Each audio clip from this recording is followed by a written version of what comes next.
Mirko Gavrić je u ranim jutarnjim satima razgovarao sa Mijom Živković. Njih dvoje pretresli su događaj sa Gagijevog rođendana, pa su se u jednom trenutku dotakli i Lune. Gavrić se osvrnuo na događaj Zadruge 1 i Luninu aferu sa Slobom Radanovićem.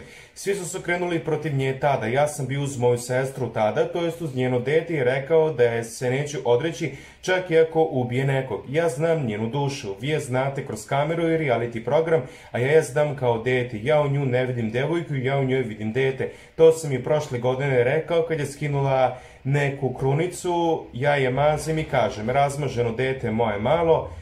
Iako je sada devojka, ja u nju i dalje vidim one devojčice od 7-8 godina sa kojim učim muzičko. Takva mi je u glavi, rekao je Gavrić. I boli me ona stvar i šta misli, šta priča, ja znam kakav sam, nadovezao se Gavrić na priču.